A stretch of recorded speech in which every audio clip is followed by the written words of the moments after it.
Model. अब बेटा ये जो मॉडल शब्द है ये ऐसा माना जाता है कि मूड शब्द से इसकी उत्पत्ति हुई है। ऐसा माना जाता है कि इसकी उत्पत्ति किससे हुई है? मूड शब्द से। और मूड का अर्थ होता है मनोदशा या फिर मानसिक स्थिति या फिर मन की स्थिति, मन स्थिति, है ना। ये ऐसा माना जाता है कि ऐसा इसका अर्थ होता है, समझ रहे हो आप।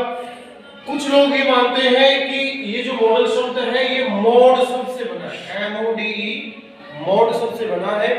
और मोड का अर्थ होता है माध्यम या तरीका, माध्यम या तरीका। यानी कुछ लोगों का ये मानना है कि इसका अर्थ ये भी होता है या इसी शब्द से इसकी उत्पत्ति हुई है।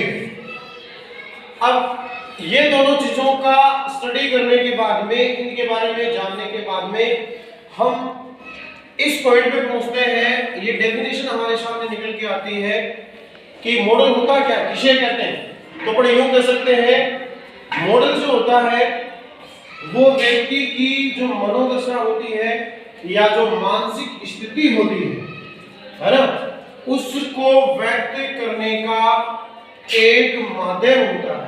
मतलब कहने का मतलब ये हुआ कि मतलब आदमी जो है ना, उसके मन में क्या चल रहा है, उसके मन की स्थिति क्या, उसके दिमाग में क्या चल रहा है, उसको व्यक्त करने का या उसको एक्सप्रेस करने का, उसको व्यक्त करने का एक जो माध्यम होता है उसी को हम मॉडल कहते हैं, ठीक है ना। अब बेटा मॉडल होता क्या है, मैं यहीं पे डिस्कस करूं कि मॉडल होता क्या है। जैसे अपने टेंसेस के अंदर हमारे जो टेंस होते हैं ना, टेंसों के अंदर जैसे हेल्पिंग वर्ब होता है, हेल्पिंग वर्ब होती है ना, जैसे कि डज हेल्पिंग वर्ब है, डज है, डू है, इज आर एम है ना, वोज वर है, हैव है, ये सब हेल्पिंग वर्ब्स होती है। तो वैसे ही मॉडल भी डिसेंट वैसा ही होता है, एज ए हेल्पिंग वर्ब भी होता है ना। और मॉडल को वैसे ऑक्सिलियरी वर्ब कहते हैं। कौन सी वर्ब कहते हैं मॉडल्स को? ऑक्सिलियरी वर्ब्स, यानी ये कहते हैं AUXILIARY, ऑक्सिलियरी वर्ब्स, यानी सहायक क्रिया, यानी ये भी सहायक क्रिया ही है, ठीक है ना। और जो अपनी हेल्पिंग वर्ब का यूज होता है, सहायक क्रिया का यूज होता है, वैसे इनका यूज होता है। अब देखिए कॉमन पॉइंट्स, यानी कुछ कॉमन पॉइंट है। कॉमन का मतलब सामान्य, पॉइंट यानी बिंदु, कुछ सामान्य बिंदु है, यानी कुछ सामान्य बातें हैं जो हमें अपने माइंड में रिमाइंड रखनी चाहिए। वो क्या है? पहला पॉइंट है बेटा कि कोई सा भी मॉडल हो, कोई सा भी मॉडल हो, मॉडल के बाद हमेशा मेन वर्ब की फर्स्ट फॉर्म का यूज होता है। ये बेटा श्योर है, निश्चित है कि मॉडल्स के बाद में हमेशा मेन वर्ब की फर्स्ट फॉर्म का यूज होता है, निश्चित है।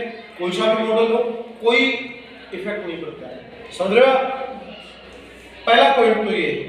दूसरा पॉइंट ये है कि जो मॉडल होता है, कोई सा भी मॉडल ले लो, मॉडल जो होता है उस मॉडल के ऊपर जो हमारा सब्जेक्ट होता है, जो कर्ता होता है, उसके नंबर का, नंबर मींस क्या होता है? वचन।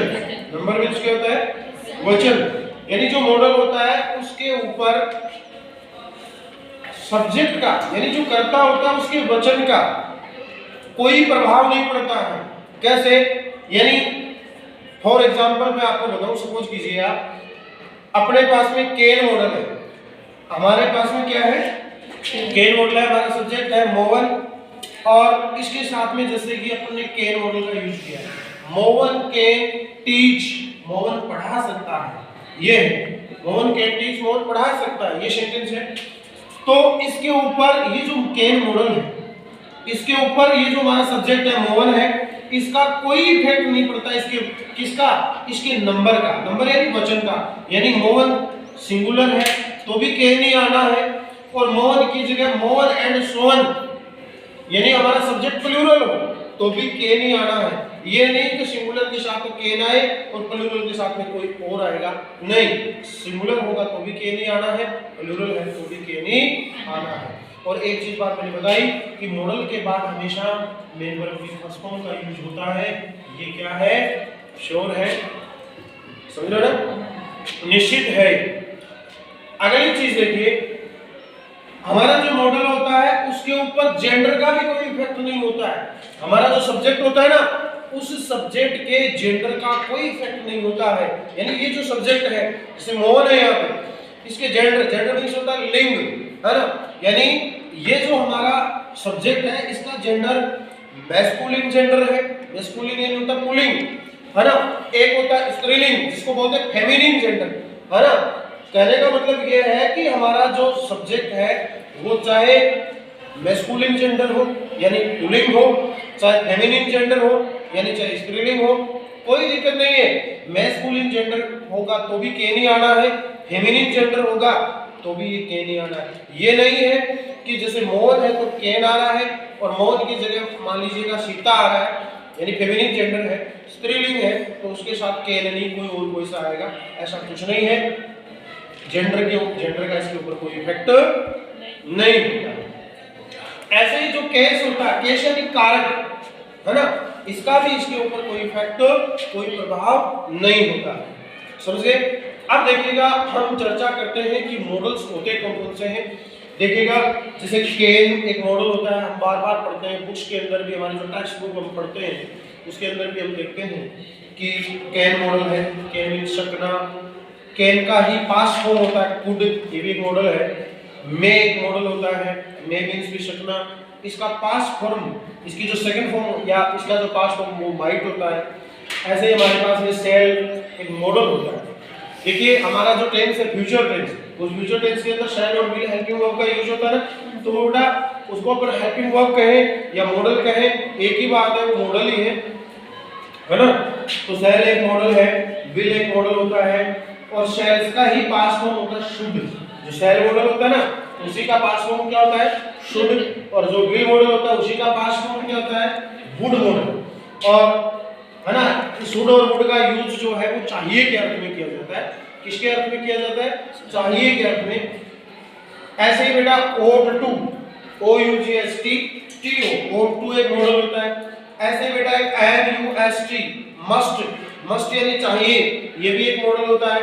नीड नॉट आवश्यकता नहीं होने के अर्थ में, नीड नॉट, ये भी एक मॉडल है। हैड नॉट पास में नहीं होने के अर्थ में हैड नॉट मॉडल का यूज करते हैं, है ना। डेयर नॉट हिम्मत या साहस नहीं होने के अर्थ में डेयर नॉट का यूज करते हैं। यूज टू आदि होने के अर्थ में यूज टू मॉडल का यूज करते हैं। तो ये सारे मॉडल्स हैं और इन मॉडल्स के बारे में हम एक एक करके, है ना, अब इसके आगे एक एक करके इनके बारे में हम जानेंगे आगे वाले समय। ठीक है, दैट्स ऑल, थैंक यू।